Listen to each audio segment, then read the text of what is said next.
Lelucon terbaik yang pernah ada tuh gini sob, naikin gaji hakim, bisa. Menteri minta anggaran 5 triliun dikasih 10 triliun bisa. MBG 1,2 triliun bisa. Apalagi coba? Yang nggak bisa cuma naikin gaji para guru sob. Bilangnya uangnya nggak ada karena kekayaan lari ke asing. Capek bet dah ini negara ya sob. Kenapa gaji guru tidak bisa baik? Kenapa gaji pegawai negeri tidak bisa baik? Kenapa anggaran selalu kurang?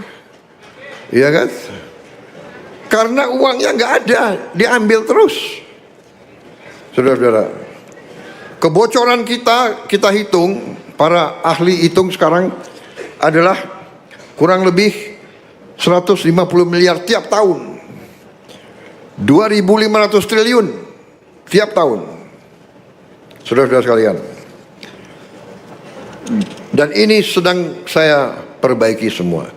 Saudara-saudara, ada perusahaan milik negara, BUMN, jumlahnya luar biasa. Waktu saya jadi presiden, saya baru tahu. Saya kira perusahaan BUMN itu jumlahnya 300. Waktu saya jadi presiden, baru saya tahu.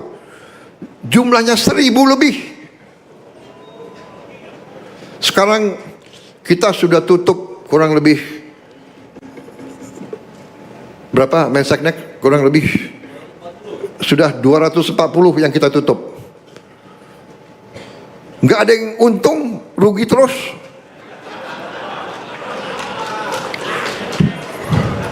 Perusahaan negara milik rakyat 200, kalau tidak salah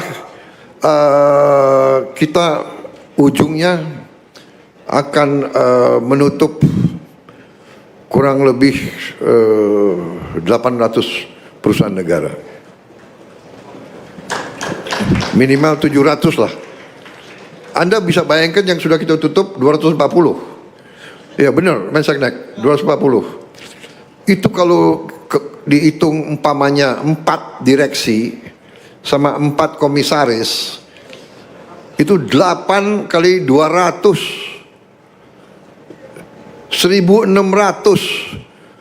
Kalau gajinya masing-masing 50 juta rupiah sebulan, berapa itu? Dan ada yang gajinya bisa di atas itu. Sudah rugi, minta bonus lagi. Saudara-saudara, sudah kita tutup. Kita menghemat triliunan hanya dari nutup perusahaan-perusahaan yang nggak benar. Dan itu caranya para direksi itu nutupi korupsi mereka. Jadi saya perintahkan selidiki semuanya. Saudara-saudara sekalian, tidak ada keraguan-raguan dari kita. Kuncinya adalah pemerintah harus bersih. Pemerintah harus benar-benar tidak boleh korup. Tidak boleh ada korupsi di pemerintah Republik Indonesia. Ini tidak ringan. Ini tidak ringan. Saya mengerti ini tidak ringan. Tapi apa boleh buat? Apapun harus kita kerjakan untuk supaya negara kita selamat. Tidak ada negara yang bisa selamat kalau resourcesnya, sumber-sumber dayanya diambil terus. Rakyat banyak yang miskin. Saudara-saudara sekalian, saya ingin menampilkan beberapa angka. Angka ini mungkin tidak menyenangkan bagi banyak pihak, tapi harus kita hadapi.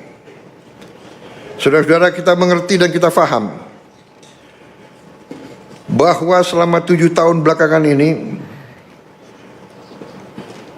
dikatakan bahwa ekonomi kita tumbuh 5% tiap tahun. 7 tahun kali 5 berarti 35% pertumbuhannya. logikanya selama 7 tahun Indonesia tambah kaya 30%, 35%. Tapi kenyataannya itu yang saya katakan, saya merasa ditohok waktu saya jadi presiden. Ini data ini muncul katakanlah 2 bulan setelah jadi presiden. Kenyataan bahwa setelah 7 tahun tumbuh 5%, masa penduduk miskin tambah? Negara tambah kaya, rakyat miskin tambah. Ini kan sesuatu yang aneh, yang anomali. Yang kelas menengah, yang sudah tadinya lepas dari kemiskinan, turun. Saudara-saudara, katanya negara tambah kaya 30%, toh rakyat miskin tambah, kemudian kelas menengah berkurang. Dan ini juga yang harus kita waspadai, bahwa yang tambah kaya ternyata hanya segelintir orang. Jadi saya kembali, saudara-saudara, bahwa akhirnya harus kita lihat bahwa ini berarti sistem kita keliru. Sistem ini keliru. Karena apa? Kalau orang miskin tambah, yang menengah juga berkurang, berarti yang menikmati pertumbuhan ini hanya segelintir orang saja. Dan ini tidak sesuai dengan cita-cita proklamasi kita, cita-cita kemerdekaan kita, tidak sesuai dengan keinginan pendiri-pendiri bangsa kita. Kita merdeka, kita ingin rakyat kita hidup dalam keadilan dan kemakmuran. Dan kemakmuran tidak bisa dengan sistem yang keliru seperti ini.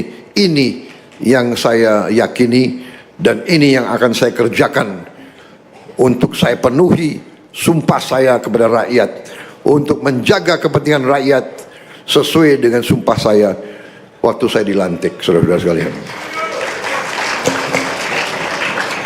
Saya sudah katakan dalam buku saya belasan tahun yang lalu dan belum pernah dibantah sampai hari ini. Belum ada profesor-profesor ekonomi yang bisa bantah saya, padahal saya bukan ahli ekonomi. Tapi angka adalah angka, matematik adalah matematik.